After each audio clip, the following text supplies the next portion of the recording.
pretender ter resultados como esse na internet sem precisar aparecer em vídeos no YouTube? Então clica no botão aqui embaixo, faz a sua inscrição no meu treinamento Ranqueamento de Vídeos no YouTube, o Pulo do Gato, que lá eu vou te ensinar tudo que você precisa saber para trabalhar com o YouTube em vídeos onde você nem precisa aparecer. E aí pessoal, sou o Marcelo Mazorra do canal Mazorra SPFC com as novidades, as notícias do São Paulo. É isso mesmo, mercado da bola começa a ferver. Então, isso e muito mais, vamos embora pro vídeo. Não está acontecendo nada aqui, elenco totalmente de férias, né? Mas trabalho de diretoria com o Rogério Ceni nesse planejamento, né? Aqui a vantagem é que existe um técnico já e que tem um pensamento de como vai trabalhar. A desvantagem é que não tem dinheiro, então vai ter que ser na base aí da oportunidade, na base de muito trabalho de pesquisa para conseguir. Essa desvantagem já tem há tempos, né? E são necessários porque a lista de despedidas já é grande e vai ficar muito maior. Então vamos começar para quem já oficialmente não é mais jogador de São Paulo. Miranda, na semana passada, anunciou, o Rogério tinha meio que demitido ele na coletiva após o Internacional, ele só assumiu a demissão e disse que não ficaria. Nossa, hein, Miranda, demitido, hein? poucos jogos esse ano, 33 e 77, mais uma história gigantesca, 342 jogos, 3 títulos brasileiros e recentemente nessa passagem um título paulista. Aí, no final de semana, na segunda-feira, depois da última partida, o São Paulo anunciou saídas de Éder, Colorado e Marcos Guilherme. Os 3 tinham um contrato somente até o final do ano e já era certo que não permaneceriam, não renderam, o custo-benefício foi ruim. E ontem, embora ele tivesse já dado entrevista a nós domingo lá em Goiânia dizendo que o ciclo tinha terminado, ontem de forma oficial, hoje de forma oficial, o Reinaldo comunicou a sua saída, foram 375 jogos com a camisa tricolor. Foram 5. Para por aí, Luciano e companheiros. Existem pelo menos mais 7 casos indefinidos. Vou tentar resumir aqui. André Anderson tem contrato até o meio do ano, o São Paulo está tentando uma rescisão sem custo. Não deve ser aproveitado. Luizão tem contrato até janeiro, negociações estão encerradas há muito tempo, valores são muito distantes entre o pedido pelo atleta e o oferecido pelo São Paulo, vai embora. Igor Gomes, contrato até março. Porém, o staff do atleta, pela relação conturbada nesta temporada com a torcida, acha que o melhor é sair. O São Paulo não discorda muito disso não, mas está tentando vender e ganhar ainda um pouquinho no final da temporada. Rafinha, no primeiro momento ia ficar, mas precisa equacionar salário com o São Paulo. E precisa também que o Rogério fale que vai aproveitar ele, porque para ficar como líder de vestiário, o São Paulo pode investir em outros jogadores. O elenco do Flamengo quer ir de volta. Há 3 anos. O São Paulo oferece um ano de contrato com metas. O empresário do atleta quer 2 anos. Se não tiver acordo, pode sair. E Nicão não rendeu tanto assim, foram poucos jogos, custou muito caro. Se aparecer uma coisa boa, uma proposta, troca, venda, o São Paulo não vai fazer muito questão de segurar. Fora o Léo, que teve uma proposta no meio do ano, o São Paulo pediu para ele segurar e agora o São Paulo está torcendo para aparecer uma segunda proposta. Então a lista que tem 5, pode ir a 8, 9, 10, 11. Será que aquele seu primo, que é corneteiro, está gostando dessas mudanças, hein, Luciano? Olha, pra agradar ele hoje em dia vai ser difícil com esse São Paulo, porque ele sempre começa a falar de São Paulo aqui, ele já manda mensagem. Fala É ele, viu? O que tá acontecendo pra quem no não São sabe que o Luciano torce pro São Paulo. E aí, Silas, o que você acha que vai ser? A previsão de Silas nesse momento pro São Paulo 2023 é de esperança? Olha lá o cara que vai ter que resolver agora ali, ó. É. Júlio Casares, porque o treinador já disse que fica. E eu também não vejo, sinceramente não vejo um outro treinador hoje para ser gestor desse São Paulo com todas essas implicações financeiras. Muitos jogadores não querem ficar porque não tiveram seus pagamentos em dia, isso também aconteceu. O trabalho do Rogério eu acho que foi um trabalho bom, 2 finais, não foi campeão, mas teve muitos problemas. Alguns que estão saindo aí, o Andrés Colorado machucou muito, então na verdade a saída dele... Só machucou, normal, né? Que é um cara que... O Rafael Veiga teve tempo no Palmeiras, Rafael também, o Scarpa também, e no São Paulo não dá para fazer isso. Então, e com as subidas de Grêmio, Bahia, Cruzeiro e Vasco, cara, o Rogério mesmo falou, vai ser um ano ainda mais difícil, porque os que chegam bem, alguns com SAF, outros com força. 3 deles são SAF. Já tem. Agora, eu vejo o São Paulo num momento assim de... O Rogério já falou, poderia virar SAF, eu não sei qual que vai ser a saída que o Júlio Casares vai encontrar, mas o ano de 2023 promete ser um ano... Eu acho que foi até bom. Mais emoções. Classificar para a Libertadores. Vai jogar Sul-Americana, que é um campeonato que dá para ir tocando com o que tem, porque senão você tem que fazer esforço sem ter dinheiro. Isso aí vai gerar mais turbulência ainda num ano que já foi bastante turbulento. O Rogério conta, o Rogério goleiro, mas com apreço da torcida. O São Paulo tem estrutura, pode não ser a dos sonhos, mas tem. Tem estádio próprio, tem CT. O São Paulo tem bons jogadores. O Rogério tem continuidade. O que é que deu errado ou o que é que não deu tão certo, pelo menos? Cara, acho que eu já... Boa questão, hein? Primeiro deixar claro que eu gosto do Rogério como treinador e acho que ele é um cara que é dedicado, gosta do São Paulo. Tudo isso você colocou nas suas questões aí. Mas ele se comunica muito mal, ele carrega um peso que não é dele, é do São Paulo, não é dele. Ele cometeu muitos erros esse ano, né? Eu, sinceramente, acho que não... Será que esse... É muito difícil para o analista falar isso, porque isso envolve vidas de pessoas, empregos, trabalhos, projetos. É muito difícil. Eu não gosto de falar sobre isso. Mas o Rogério enfiou a mão no torcedor lá para pegar o celular do cara, porque o cara estava ofendendo o Rogério.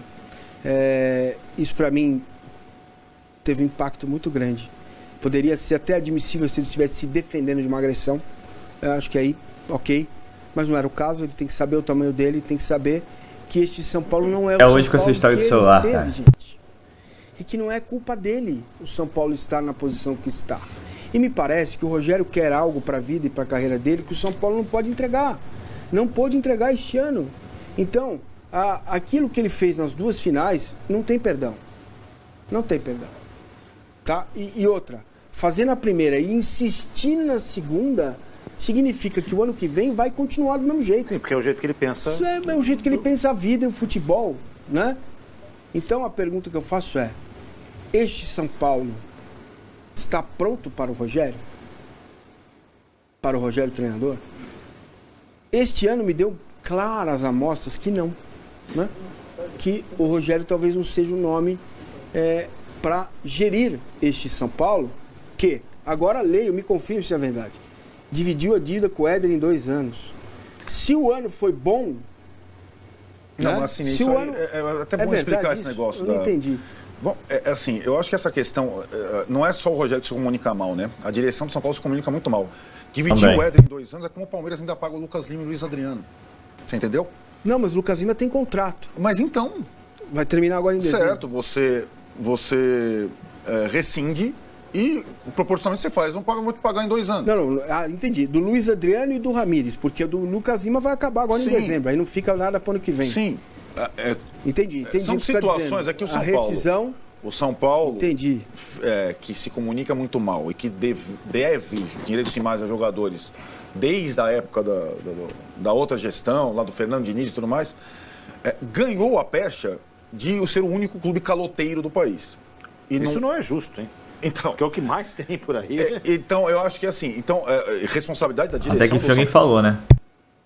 Deles, não minha, nem do Massini, nem do... Então, quando você chega, tem uma dívida com o jogador, tal, vai encerrar o compromisso, ó, eu vou te pagar em 2 anos, beleza? Beleza. Não. Então, o São Paulo vai entrar em 2023. Assim, eu espero que seja mostrado aqui no G4 sabe aqueles recibos? Então, a gente espera aqui no G4 o recibo de dívidas com elenco zeradas, que é a promessa a partir de agora, com a entrada da parcela do Antony, agora em novembro, né? Então, 12 milhões que ficaram para trás, dos 34, viraram 12, já foram pagos 22, e vão ser equacionados. Então, o Rogério começa o ano, em tese, 2023, sem que o elenco tenha dívida alguma. Já é uma coisa diferente dos últimos anos. O que você falou, Napoleão, é o seguinte, e acho que é importante. Se o Rogério, acho que não é o caso do G4 nem tanto, mas se o Rogério até agora, mesmo no discurso dele, não assumiu responsabilidades pelo que aconteceu em campo, porque uma coisa é direção, outra coisa é lesão, outra coisa é decisão em campo. Esses 4-0 ele chegou à decisão, é o mérito dele chegar à decisão. Então, ou em jogos decisivos e tudo mais. Esses 4-0 aí, teve uma escalação das mais condizentes das últimas, né? Teve o Galopo de titular, Galopo fez gol. Teve substituição na hora certa. Contra o Goiás. Então, o jogo não valia nada, mas teve algumas coisas, poxa, se fosse assim, né, sempre, poderia ser pelo menos mais pontos ou decisões mais equilibradas. Então, o Rogério, a partir desses superpoderes, dívidas zeradas, novos reforços, saída de jogadores, a responsabilidade de 2023 do São Paulo Tomara que seja assim. Que seja agora mais clara. É do Rogério Ceni. Então, quando ele for falar sobre o time, o clube, depois do jogo, aceitando continuar, renovando o seu contrato, que ele, em 2023, assuma as responsabilidades pelo que o time fizer em campo. Não tem nada a ver com o São Paulo da época do Tele, do Muricy ou dele como goleiro. É o São Paulo de 2023. Dele em campo. Dele. Dele técnico. Quero fechar o vídeo com informação exclusiva. Steven Mendonça está na lista de reforços do São Paulo para a temporada de 2023. Antes, só uma contextualização. Nessa segunda-feira surgiu a possibilidade de o Vina virar reforço do São Paulo. Mandei esse questionamento para uma pessoa importante dentro do São Paulo e essa pessoa me assegurou que o Vina não será contratado. As questões financeiras impedem um acordo. O Vina tem mais 2 anos de vínculo com o Ceará, é um dos jogadores mais valiosos do elenco e ganha R$600 mil por mês. Diante da dificuldade com o fluxo de caixa, o São Paulo descartou o Vina. Mas, nesse mesmo contato, a pessoa me assegurou que Steven Mendonça, companheiro do Vina no Ceará, os dois rebaixados para a Série B, esse sim interessa e encabeça uma lista de reforços mandada por Rogério Ceni. Até porque o Mendonça tem tudo a ver com o estilo de jogo que o Rogério Ceni cobra há bastante tempo. Jogador de velocidade, de bom drible, que dá profundidade ao campo. O Mendonça viveu na temporada de 2022 seu melhor ano da carreira. Foram 53 partidas, 20 gols e 3 assistências. Os números só não foram melhores porque no segundo semestre ele conviveu com algumas lesões, desfalcando o Ceará em momentos importantes. O Mendonça tem contrato com o Ceará somente por mais um ano, ou seja, se o vovô não vendê-lo agora, nessa janela do fim do ano, vai possivelmente perder o Mendonça de graça em alguns meses.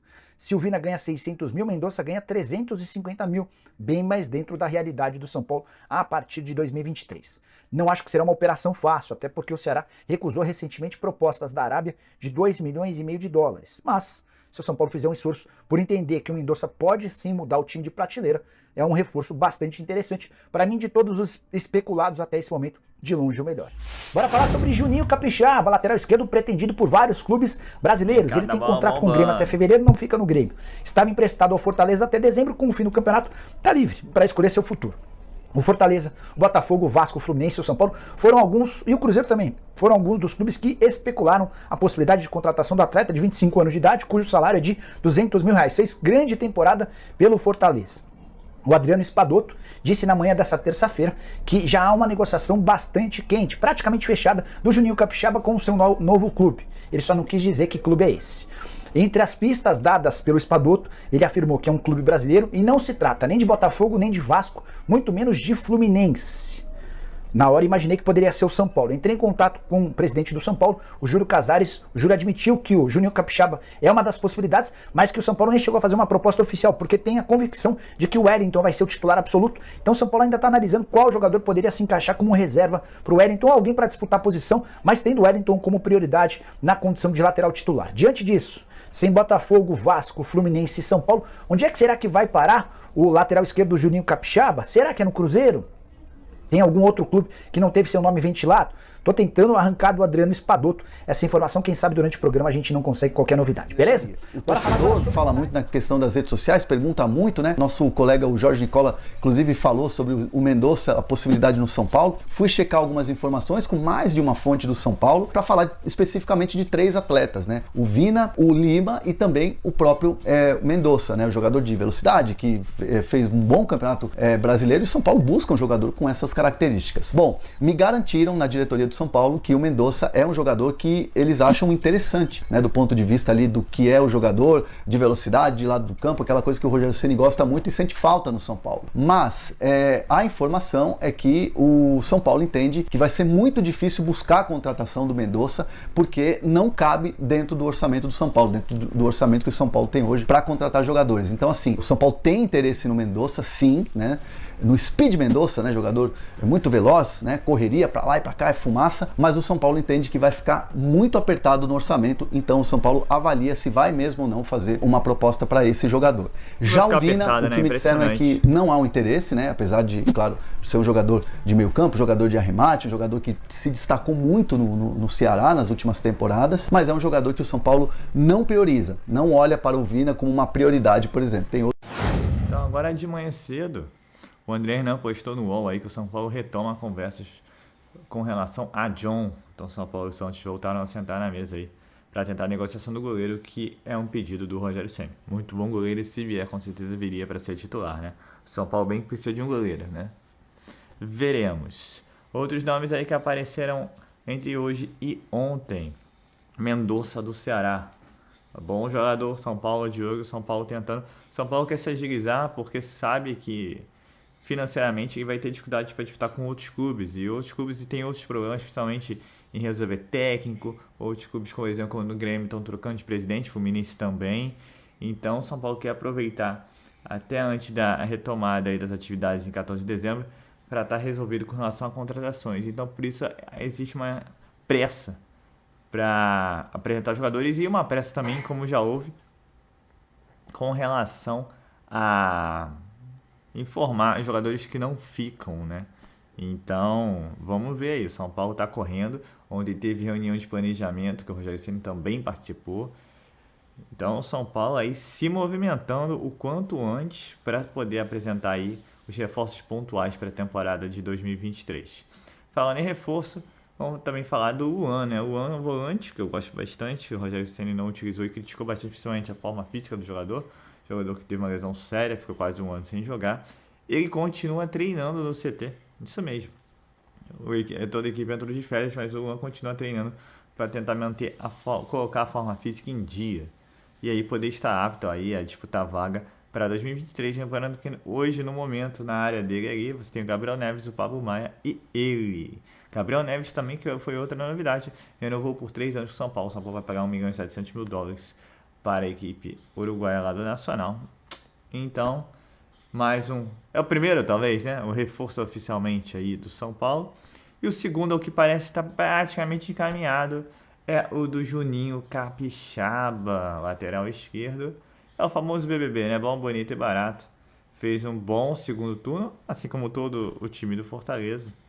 Não quis permanecer por lá. E é o que parece, deve ser anunciado nas próximas horas pelo São Paulo Futebol Clube. Vai ser reforço nesse estilo de Juninho Capixaba, Mendonça e companhia. Talvez o mais conhecido até o momento seria o John, né? Já foi falado de Divina. Então, o São Paulo vai ficar pensando aí, clubes que caíram, clubes da Série B e oportunidades de mercado. Não espere um cracaço para ser contratado, não. E temos que lembrar também que tem contratações já no São Paulo, né? Rafael Bustos, Ferrarese e Galopo, 3 jogadores, por exemplo, que jogaram pouco.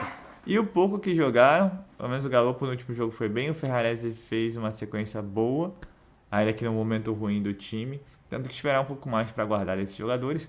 E eu principalmente tenho expectativa quanto ao Rafael Bustos, né? Mas vamos ver. Tudo depende do jogador. E do Rogério Ceni também escalar, né? Porque o jogador tem que ter sequência. Então é isso, pessoal. É o São Paulo timidamente se movimentando, mas eu acho que dessa vez virão reforços de maneira mais rápida pela necessidade de urgência. Porque se esperar muito os outros clubes se organizarem, hoje você tem muitas SAFs que tem um poder financeiro melhor que o São Paulo, vai ser difícil de competir. Então é isso, pessoal. Eu sou Marcelo Mazorra do canal Mazorra SPFC. E se você quer ficar ligado nas últimas notícias, nas novidades do São Paulo Futebol Clube, não deixe de se inscrever no canal, ativar o sininho para notificações e se puder nesse vídeo deixa aquele likezão, ok? Saudações tricolores, uma ótima quarta-feira a todos e valeu! Quer aprender a ter resultados como esse na internet sem precisar aparecer em vídeos no YouTube? Então clica no botão aqui embaixo, faz a sua inscrição no meu treinamento, ranqueamento de vídeos no YouTube, o Pulo do Gato, que lá eu vou te ensinar tudo que você precisa saber para trabalhar com o YouTube em vídeos onde você nem precisa aparecer.